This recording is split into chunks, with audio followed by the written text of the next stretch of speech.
we have a dialogue between two titans of the industry. Mitch Truwit, co-CEO of Apax Partners and chairman of Apax Digital, and Zia Mody, co-founder and managing partner, AZB Partners. Prior to joining Apax Partners in 2006, Mitch was the president and CEO of Orbitz Worldwide and the EVP and COO of Priceline.com. Mitch is a graduate of Vassar College, where he received a BA in political science. He's also an MBA from Harvard Business School. He serves as a board member of Boats Group, KAR Global, Quality Distribution, and TradeMe. Mitch serves on the charitable boards of Apax Foundation, the John McEnroe Tennis Project, Posse, and Street Squash. Moving on to Zia. Zia is an advisor to WinPE, is one of India's foremost corporate attorneys, widely acknowledged for her expertise, ranking #1 in Fortune India's 50 most powerful women in business list in 2018 and 19, on which she has consistently ranked in the top 10 since 2011. Zia has held and continues to hold several prestigious positions at global and national levels, currently serves as a member governing board in the International Council for Commercial Arbitration, CII National Council. She was the president and the member of the London Court of International Arbitration and the member of the World Bank Administrative Tribunal, Washington, D.C. Zia served on various capacities with several committees and panels.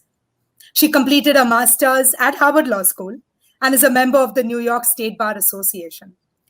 Zia practices in areas like mergers and acquisitions, private equity, restructuring, and general corporate compliance and investigation, dispute resolution, regulatory, and securities law.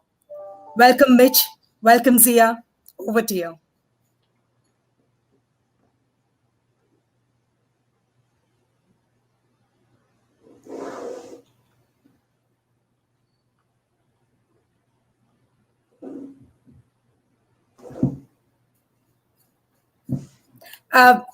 Zia, you're on mute. You may just want to unmute your mic.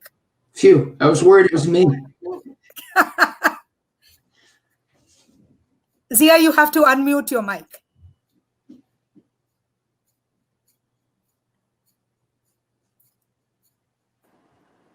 Oh dear, can you hear me now?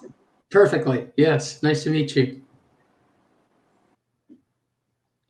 Very good to meet you. I'm looking forward to it. I just said that I'm in a beach town out of Bombay where the internet is letting me down. So Shashank has been sequestered in to take my place in case I can't do the moderation seamlessly. But I hope that that doesn't happen.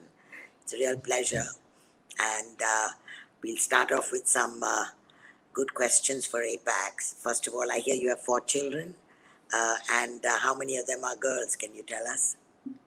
I have 3 boys and 1 girl. So I've got twin 20-year-olds, and one of them is a girl. And she's a sophomore at Yale, and she's on a gap year right now.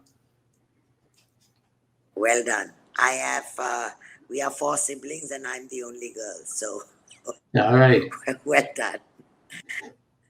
Really nice to have you on the platform, and I know WinPE will be delighted that you've given the time. Let's start with the question that everybody's being asked, which is that if you had the power to change one thing in favor of gender balance, what would that be for you, Mitch?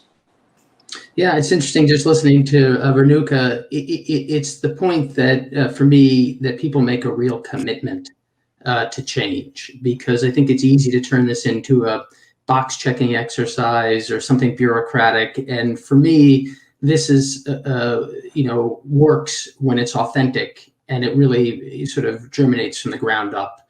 And then it's that commitment that people need to make up and down the chain, which is you really need to make a commitment to changing the way that you hire, the way that you review, the way that you staff, the way that you promote, the work environment, and the reason to do it is because you're going to end up with better outcomes, and you're going to end up being able to attract the right people, and because it's the right thing to do.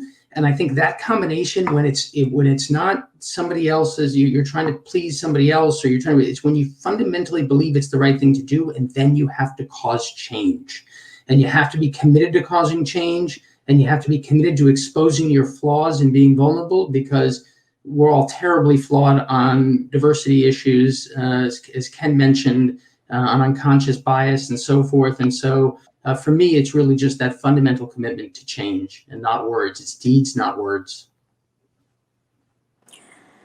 So one of the things that I'm a big believer in small steps rather than big bang solutions, which are always more difficult to achieve.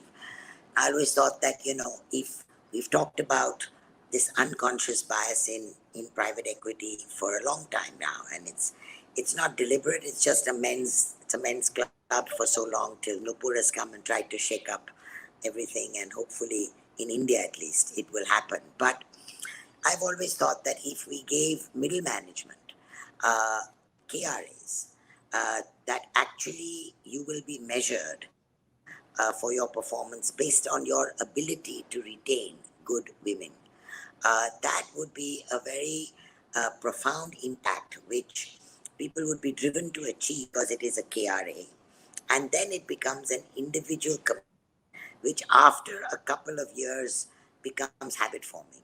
So it's just like in India, nothing gets resolved without quotas because nobody wants to do things voluntarily. And as Renuka said, when we had a statutory requirement for a woman to be on our board, suddenly every stupid woman who could never be a director suddenly was made a director according to the men. So I always tease my clients when they come to me with this merit talk.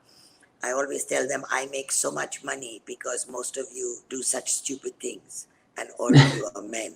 So how is it that all of us have to be fabulous women and you can just be average or below average men? So I say that, in terms of actually making it a KRA for men and women in middle management can actually achieve a very direct and a very quick outcome, so that if somebody is about to go and it's a competent woman and it's going to affect your review, you will try and figure out the real reason she's leaving and try and get her to stay. So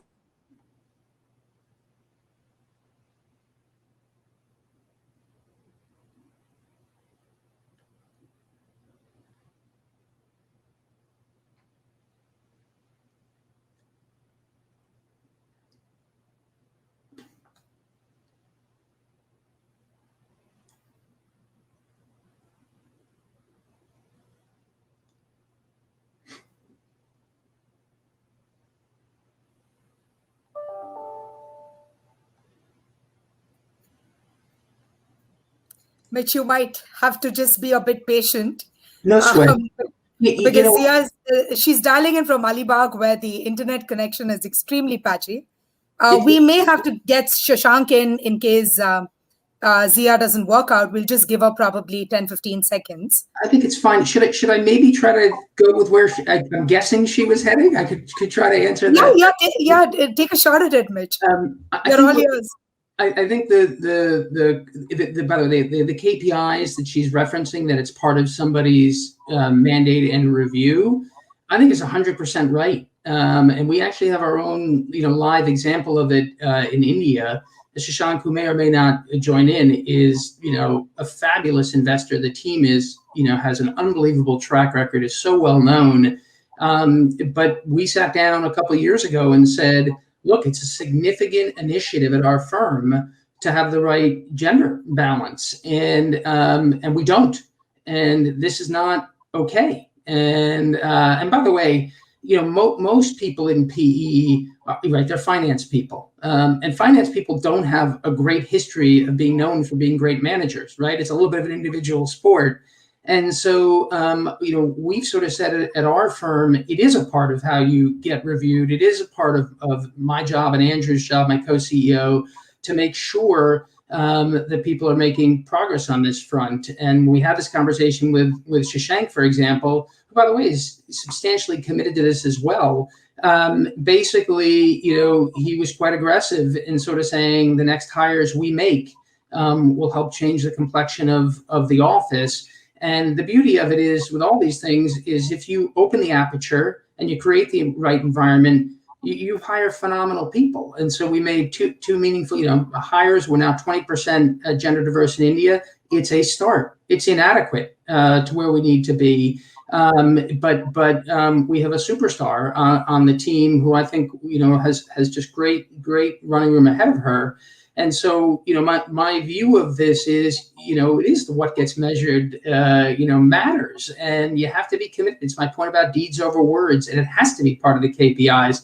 So I couldn't agree with Zia more. I get confused about quotas because on the one hand, I sort of think that if you don't force change, you don't get change. But on the other hand, I see all the negative pitfalls of quotas. We internally have set our own benchmarks and just said we are going to achieve things for ourselves, and we'll announce what we're trying to achieve. And the worst we can do is fail. But we measure the heck out of everything. This is going to be the one thing we say, oh, we can't seem to manage. That seems like it's BS. And so we've chosen to do that. So I think Zia is where I'm guessing she was heading. I couldn't agree with more. Zia, since you're back, I'll let you take over. Yes, absolutely. Since you're back, I'll let you take over. I don't know if anybody can see my face. I'm so sorry, Mitch. Really annoying. But what I wanted to ask you is, from an Apax perspective, since you've taken over as the co-CEO, and obviously this is a topic dear to your heart, how do you measure year on year your statistics as Apax? Have you felt the need to put it out there in the PE community and in a way to call out your peers into getting them to follow your leadership role in this area? Or is that yet too soon to do? So how do you share learnings with the community? I mean, everybody now is not going to challenge the proposition that ESG includes gender diversity. Gender diversity companies are normally, give better value, give better IRR. That's all digested already. But then from a leadership point of view as Apax, what have you done or plan to do in the PE space, which is what WinP is all about? Yeah. So look, I think I think a lot of our peers are quite committed to change, and I think that I'm quite concerned about, or be quite cautious about, trying to claim any sort of victory or superiority here, because even if that's true in any sense, what would make us is the world's tallest midget. I think that this industry is woefully inadequate in where it is on gender diversity, and in my opinion, we're no different. We've committed to change because it was a top priority for Andrew and me, and we took over. We sat down and said, what's the biggest impact we both want to have? And we landed on gender diversity, and that subsequently expanded to diversity and inclusion. Goes back to your question up front. I have a daughter who is, an absolute rock star, and she ought to be able to have access, and she's going to be phenomenal for whatever company she works at. And so I think it's super important. So what have we done? We basically started by doing a bottoms-up analysis of what it actually looks like. How diverse are we? And that is not a fun exercise when you're as poorly diverse as we were on a gender basis. So we started at 7% of investment professionals. And you can always bluff yourself and use back office and all these other things and convince yourself you're higher than you are, but that's not true for where people are talking about here and what we should want to do. And so our goal has been, we started out and we said, well, should we set numbers for ourselves? And this is an apprenticeship model where it takes years to train people. And so you have X amount of people come in as associates, and then X amount move up to vice president, and then move up to principal, and then partner. And that run is like a 12-year process, which is ages, an eternity. And we're a wretched industry for lateral hires, right? If you hire at a senior level at a PE firm, you are taking real risk. Most don't stick. And so it really is an apprenticeship model where you're training on the way up. And so we did set benchmarks for ourselves. And we said, there's this amount, if we're going to have this amount of partners in 12 years, then we're going to need to hit all the stages along the way. the worst we can do is miss, but we better be accountable. And so far, the two benchmarks that we've set in terms of vice presidents and principals, we've overachieved. And out of that cohort, we just promoted our first partner, which makes our second partner. But that's out of 25 partners. So let's be honest about where we are. Overall, we're at 24% diversity now, gender diversity, which is more than 3x where we were, but still inadequate. So I don't feel in a particular position to preach to anybody else on this topic. I feel like we need to do what we need to do is right. There are other elements to this, which is we have to permeate our portfolio companies. So it can't stop at our firm. Our firm's a small firm, but we have 100,000 employees in our portfolio. And so we have to get this down through board level, through the C-suite. So we actually, every time we review a company, we review at every portfolio review committee, we review gender diversity, gender policies. Tell me what the overall makeup of the company is. Tell me what it is at the C-suite. Tell me what it is the board, at the board where we control appointments. If we don't control appointments, it's harder for us to have an impact.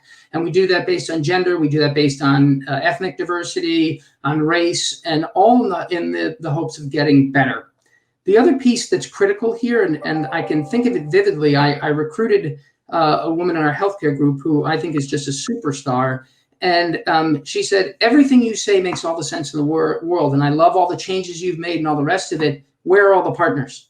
And it's a good call out. And my answer to her was, if you don't come, I can't change that answer. So we need you here to help change that answer. And that's critical. We have to all get involved, and people are going to have to take a leap of faith with us too, because, we're imperfect and we're learning along the way as we go here too. So, but it's about commitment. You better be committed to it, because you'll find out fast that, there's just so many things. We do a gender training around reviews, for example, and women are much more apt to be self-critical than men. And so when you start with reviews, if you actually read the employee's review first, you get anchored to a position.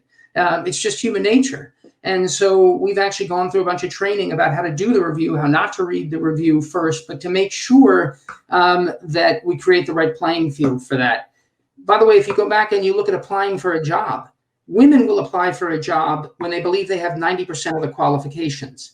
Men will apply for the job if they have like 40 or 50 and BS their way through. And so there's all these pieces along the way that you really need to be, there are differences in gender. And if you ignore them, then you're not going to have progress. And so it's about really getting yourself educated. Right, that is the world's longest answer to your question, so I apologize, but I think it's the totality of it you have to be committed to. Great answers, all of them. And the fact that you've gone from 7 to 24% is fantastic. I mean, that is a large jump. And you're right, even in a law firm environment, when we have youngsters join us, about 60% are women in their freshers. But as you go up partnership, it dwindles. And I'm happy to say we have over 35% of our women who are partners. So that's Wow. a nice number for us at that stage. But, it would, I'd be, and I'm sure the audience would be really interested to hear from you. What are the biggest challenges you face in retention? As a woman who's a managing partner, it's easy for me to relate to what would make a woman just quietly say, I'm done with it right now. And then, the problem with all of us, we're human beings, is when we want to come back, we don't want to be seen as behind our peers. We always, as women, have more self-doubt, as you mentioned, wanting to fulfill the 90% of the criteria of the job. And so coming back is hard, so retaining is key. And giving them, what I call the safety nets along the way to ease the bumps is important. But how have you managed, or how does Apax manage, or how do you think your industry manages to face this challenge of retention? I think it's the number one struggle that we all have. And we actually retained a consultant that KKR had used, who's excellent at sort of going through and pointing out all the support areas that we could be creating, whether that's, nannies for when people are traveling and so forth. or it's a change in workplace culture or remote work. The truth of the matter is, a lot of that in my mind is window dressing. I mean, is it really going to make that big of a difference that a nanny is available when you travel? Maybe, but the truth of the matter is, you have a fundamental challenge of trying to balance two things that are quite difficult. And so I think for us, it's been about a little bit changing our definition of FaceTime and how people work. But I also think there are things that we have to do that are uncomfortable for us. It's hard to codify when somebody's ready for a promotion, or it's not just time based. It's experiential and so forth. And so if you're a woman and you're going to have a maternity leave of 6 months, and you have one, does that impact your career path? And if you have two, does that impact your career path? And we used to sort of sit by and say, look, it's case by case basis. And it turns out that, and it's totally understandable, but it turns out that if that's the answer you give people, then you feel like, to your point, you're behind, and it's inequitable. And so our view was to say, to try to codify it and say, one has no impact on your career progression, and two likely has no impact. But three definitely will. If you're out for 18 months of a 6-year period of time while you're a principal, that's material. And so, none of it's perfect. But I think what we found was that a lot of our female professionals were saying, hey, make me a principal as fast as you can. I want to do that because then I want to, start, my personal side of my life. And I want clarity around that. And so we're doing our best to provide clarity where we can. It's, again, as I say, it is still a little bit case by case, but it's better for people to know. And, in addition to it, I said this before when you were off, but we're in the financial services industry. Most people, I'm an exception. I think I'm the only person who helps lead a major private equity firm that operated for a big part of their career. But most people have never managed many people. And so, being a good mentor, being a good manager, those are not natural skills for people in private equity. And so we've brought on people on board who do psychographic testing, team composition, so that we get our managers to be better managers and better reviewers and better mentors. And so it's sort of all part of the equation for us. I think that, Indira Nui has said very often that the biological and the professional clock of women just clash. Just as we're about to wanting to become mothers, we are reaching the stage of our careers where we can climb. And it's often a struggle, and guilt always triumphs, at least at that stage, most times. And what I found is basically, what I personally do is, if I know a young woman is about to get married or have a first kid, basically instruct my partners that if normally somebody would do 10 deals a year or 12 deals a year, that person only does 6 deals a year. And that's it. It's not tom-tommed about, it's not looked down upon, it's not given as a negative proclamation, it doesn't affect the reviews, but the workload is just simply lessened. And the woman is allowed to keep her place in the step up, allowed to stay current in the knowledge of the profession, allowed to keep meeting with her clients and interface with her peers, just has a lighter load without being put down about it.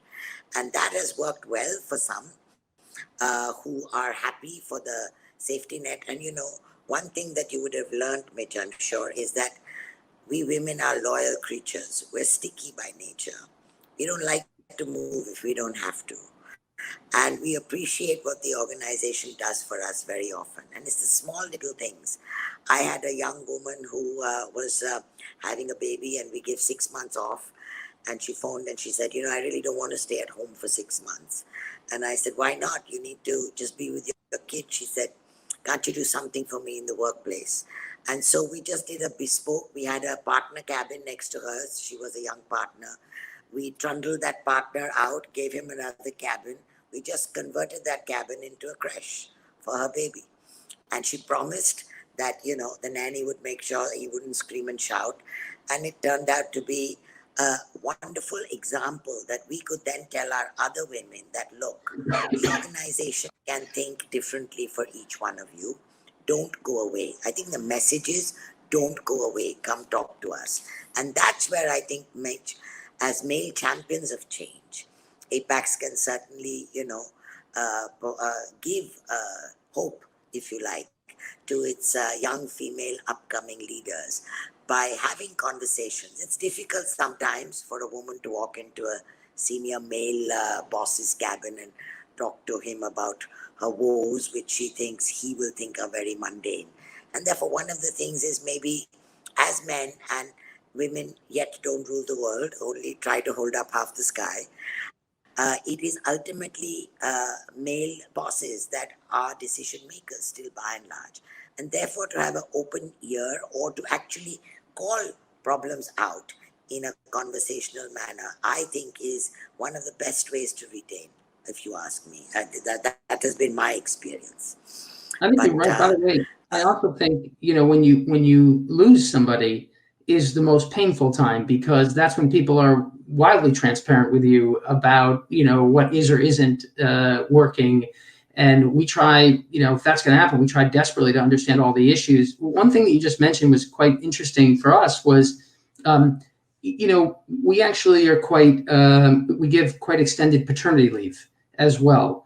And we actually encourage our folks to take the paternity leave. So there's a big generational difference, right? I mean, I had 4 kids, and we had ours. I think we had 4 2 and unders at one point in time, which was mayhem. And so I was rushing back to the office because it was quite overwhelming.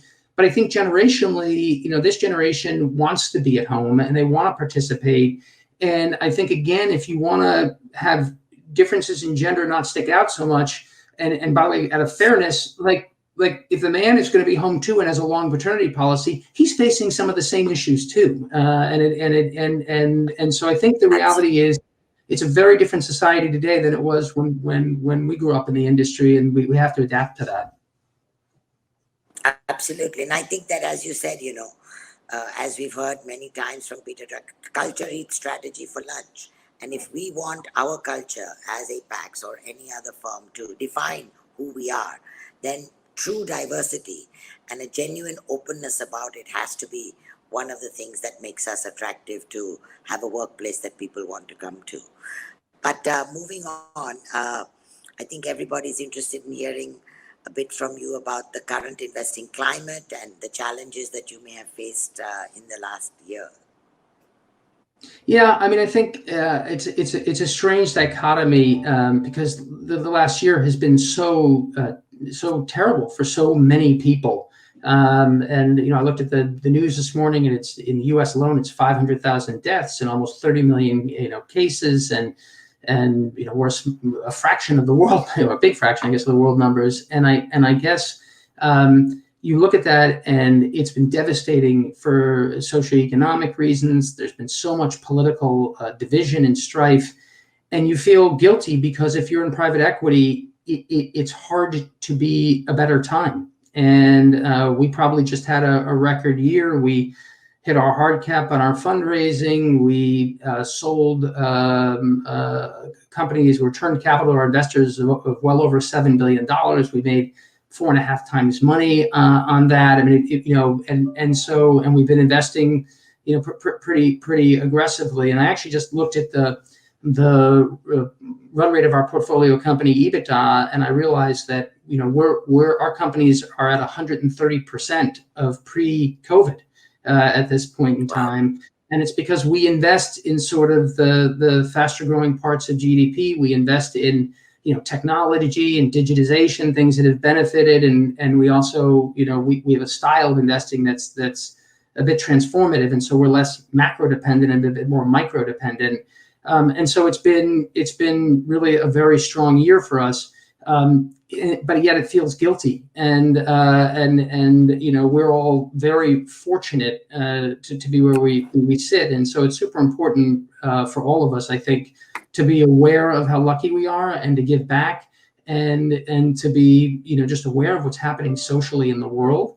And so, now, of course, investing is getting harder and harder, and it's getting harder because asset prices are inflating like mad. If you do what's been happening with sort of fiscal policy and monetary policy and the rest of it, you're making, interest rates are free or negative or whatever else, you're making asset prices jump. And so you really have to be disciplined ultimately, because it's the time of hubris that everybody jumps in at the top and says that they're the ones who get it better than the next guy, and so forth. And the truth of the matter is, you got to be disciplined and stick to your knitting and know what's been successful for you. And that's hard to do, and it's hard to do in a world where investors are throwing money at you because you're the best place to get a return, versus losing money in the bank. And so you really, I think staying authentic is the key, and that's what we try to do, every day, and that's a challenge. I can imagine. Well, all I can say is that just listening to you, I can tell you that Shashank and team actually do what you are saying on the ground, and I've experienced it personally. One thing Shashank just hates is being in a bid situation, because the values go nuts at that point of time. But as a law firm, as an intermediary, we've suddenly seen a huge jump in the interest that private equity had. I think they all held back their dry powder during COVID, and now suddenly the funds have been raised, the time to invest has come, and so there's going to be a flurry of activity, I'm sure, in most of the markets that you're in. But again, the audience has, a lot of young entrepreneurs, and I think they would be very curious to for you to give them, what are your top 3 lessons in building a business to sustain? As you said, you've come into private equity after managing businesses.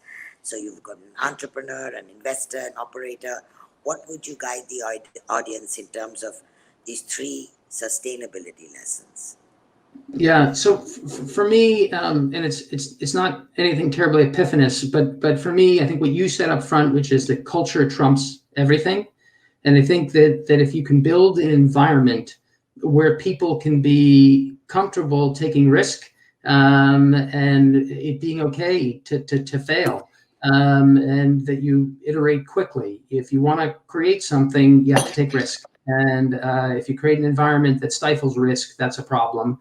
I'd say within that environment, it has to be transparent. It just has to be that the culture is transparent, so that if you make a mistake, you can rectify it, but also so that people have a trust basis. You work as a team. Nobody achieves anything single-handedly. And so you really have to have the right culture. So I think that's number one, and focusing on culture, and it has to be authentic.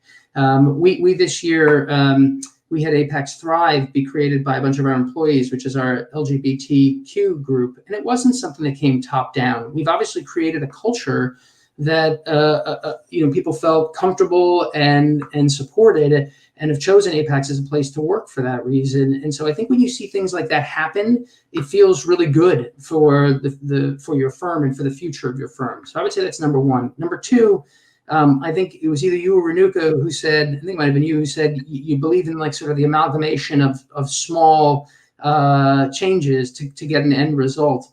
And I believe firmly in that. I think that firms, companies, everybody has this view that what happened is they came up with some massive epiphany and they changed the world and so forth. And the reality is most of what it is taking a product that appeals to a consumer, and it's about an aggregation of marginal changes. Really, when you're focused on a couple of things, executing a couple of things and executing really well, that you achieve. And what you do when you break that down, if you're just focused on a couple of things, is everybody at the company can be aligned around those couple of things, and they can know whether they're moving the needle on those couple of things. And I think that the companies that struggle with being too spread out, trying to do too many things where nobody can really track progress, they don't make progress. So I think that's super important as far as I'm concerned.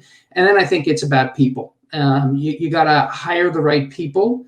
And it's funny, when I started my job at Orbitz, it was a little like Groundhog Day. Price on Orbitz aren't wildly different companies. And I went in, and all of my direct reports were men coming into the business. And I said, does anybody here know what percentage of our customers are women? And 65% had a household making a purchase. And it's a bunch of men making the decisions for them. And I said, look, guys, like this has to change, right? Like we need the right team to understand our customer and to be relevant. And so I think it's about, who you hire and who you bring together. And everybody always has this impression that you have to hire all type A superstars. And that's not true. You need a team. And so what you need to do is to understand what complementary skill sets go together to build a team. And so you need role players, and you need people who are Indians and Chiefs. You need to have that combination. And I think people are too simplistic on thinking, give me a bunch of type A meteors and we'll take the mountain. What'll happen is you'll destroy each other before you ever get to the mountain. So those are probably my three. There's probably many more thoughtful things to say than that, but those are what hit me. Well done. That's really well put.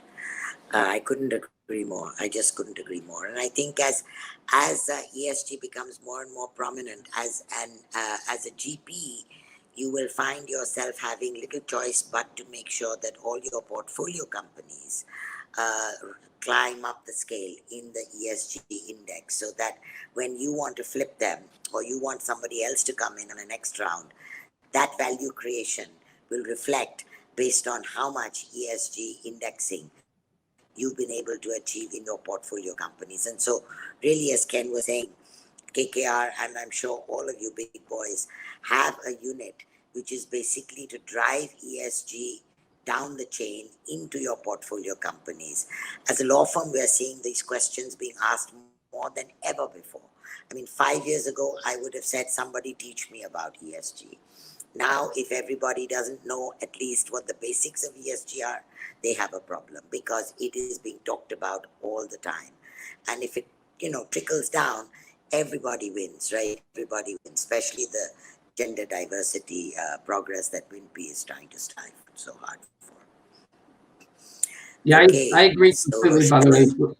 We're very lucky. Our founder, Ronald Cohen, is sort of the father of impact investing, right? And so we've had a foundation since day one, and we've had in the ESG front, because we're co-founded in Europe and the US, particularly European influence. We've been way far out ahead on that, and it has zero to do with anything I did or Andrew's done. It's the fact that our founders were so committed to it, and have put us out front on it. And we're lucky to have that legacy, because it's super important right now, and it's going to get just ever more important. So we're beneficiaries of good. This is the Apax Foundation that you're on the board of. Is that the one that?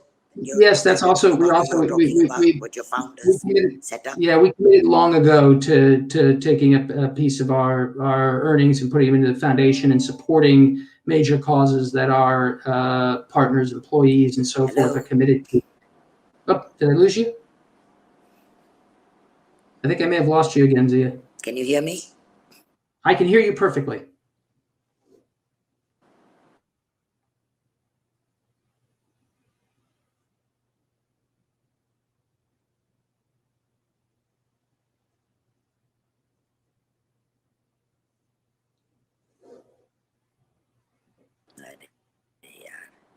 Go ahead, Rochelle. I think I have you back, Zia. So sorry. Go ahead. No worries. Sorry, I was just thinking whether it's time, Rochelle, for people to ask Mitch some questions. Is there time for that, or how are you taking it? Zia, let me ask you the question first. If you had the power to change something in favor of gender diversity, what would that be? Who are you asking? I'm asking you. I just offered my solution after Mitch did. That I would get all my men and women partners to have KRAs, depending on how they retained good women. Wonderful. We have a few questions which are on the screen, Zia. If you can, it would be great to address that. We have a few minutes. Why don't I read that for you? I can't even see these questions because I'm in such a technologically dysfunctional place. Why So let don't me you read the take that questions over out? for you. Let me take them. Yeah, if you don't mind. So sorry, Uh, Mitch.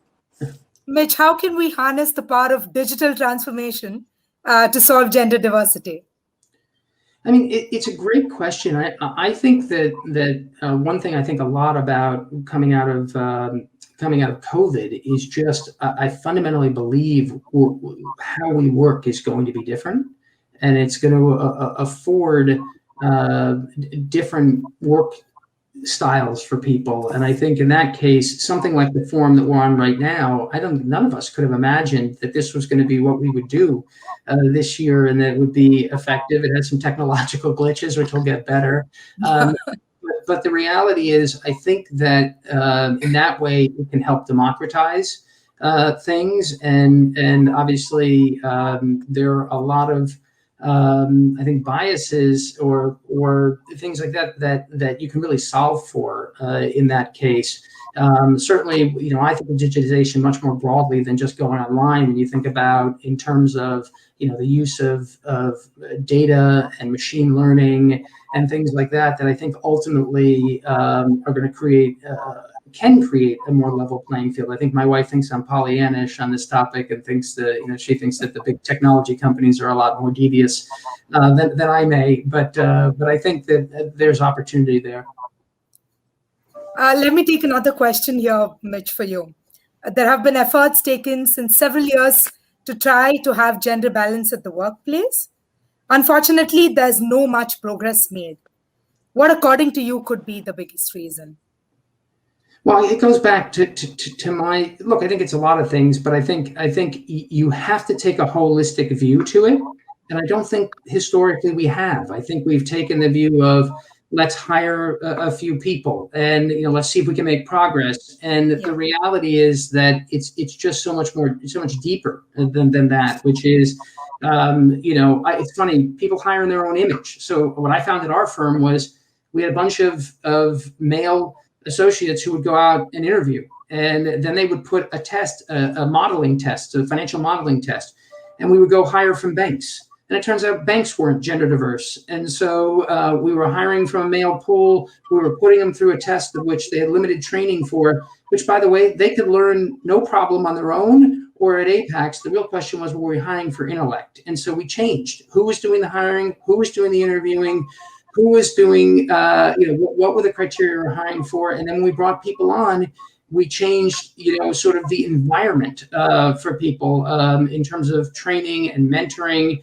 And which by the way, there's just so many cultural differences, right? But we found just bringing in from banks, I think at a bank, what the expression is, you're to be seen but not heard. We have the exact opposite environment, which is you're to be heard no matter where you are in the company. Every investment committee, I want to hear from everybody who's on the deal team. And we actually had gender differences there. And so we've got a coach for presentations, and it's for everybody. It's for men and women. And so I think it was just about that commitment. And then it was about looking at, pay and promotion and reviews and so forth, and just saying, is the field really balanced? Are we free of biases? And the answer is we're not free of biases, and we've got lots of progress to make. And it can be all sorts of small things. I might grab people and go out for a run. I might be more apt to do that with a male colleague. I have to make sure that that's available to everybody as well. And so there are just a bunch of steps you have to take and be committed to. You have to hold people, as Zia says, for their promotions accountable to it. And you have to have a group commitment. I personally, this happens to be something I'm and my co-CEO are very driven by and committed to. But the truth of the matter is, the one place I might view it differently than the way Ken stated it is, for me, when it's bottom-up driven and it's authentic from people, is when you really, really see change. When it's something where I'm telling you this is how it has to be, you'll go through the motions and whatever else, but you won't feel it and you won't believe it. And for me, what I think is most gratifying that I'm seeing it take hold, not just at Apax, but at lots of places, is that this generation demands this and sees the need for it way better than any other generation, and they will drive the change if you put them in control of it. And so I might do that a little differently. And by the way, Ken may be saying the exact same thing. I just listened to the end of his, but for me, this is, I get it that you need top-down sort of sponsorship, and commitment to it, but you need bottoms up. It needs to be believed by everybody. You very beautifully put it, Mitch. And in fact, one of the very important things that WinPE is doing is addressing the funnel, right, from the entry, as to how you can ensure there is no bias at the entry level for hiring, keeping the hiring processes blind, so on and so forth, so that those biases don't set in. Let me take the last question with you, Mitch. And this is an interesting one, and I'll just add a little twist to it. What would your advice be to your daughter and young women in general if she or them were working in a primarily male-dominated workplace or industry? What strategies would be key to navigating the workplace successfully? That's a great question. By the way, I'm pretty confident she will be working in a primarily male-dominated industry. It feels like a pretty safe bet. And I think that what's fascinating in watching her, and she's clearly her mother's daughter, not her father's, is the level of preparation that she goes to before she will present something or take a risk is like a night and day for me. That's probably true for most people, by the way. It's probably not just gender. It's probably a statement on me, but I would encourage her to be willing to take more risk and to put herself out there. I think she's more cautious, and it may be gender related because she feels like she has to have the perfect answer. She has to have a knowledge set. She, by the way, has called me. She has an interview for something today. She's called me 4 times during this Zoom, and the reality is my sons won't call me once for that, and it's because her own expectation of what it takes and what she needs to be perfect and right and so forth is so high that I would encourage her to be willing to take more risk and to live with a little more ambiguity and so forth. And I think it really is gender driven. It's just, the perceived of what you have to do and what you have to be is perfection. And that's an unrealistic aspiration for anybody. And it's BS because men get away with a lot less. And so that would be my, just based on my personal experience, I would sort of inject her to be a little more bold on this stuff. Thanks, Mitch. I think that's a powerful chip in. Yeah.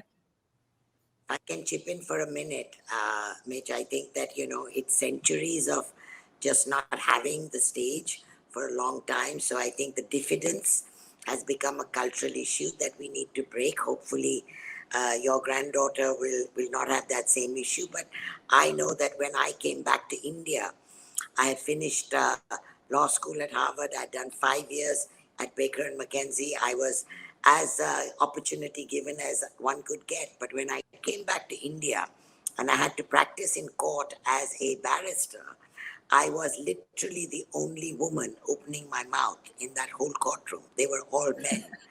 And therefore, the anxiety attacks that you would have before you walked in there because you were on display, I think that's what your daughter is making.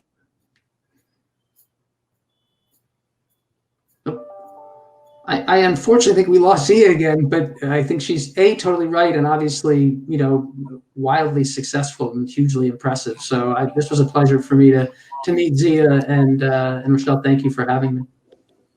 Thank you, Mitch. Wonderful suggestion to be bold. I think that's important for women to take on. Thank you for the time. I hope we can get Zia back because she's doing the closing address. But wonderful to have you, Mitch. Thank you so much. All right, thank you.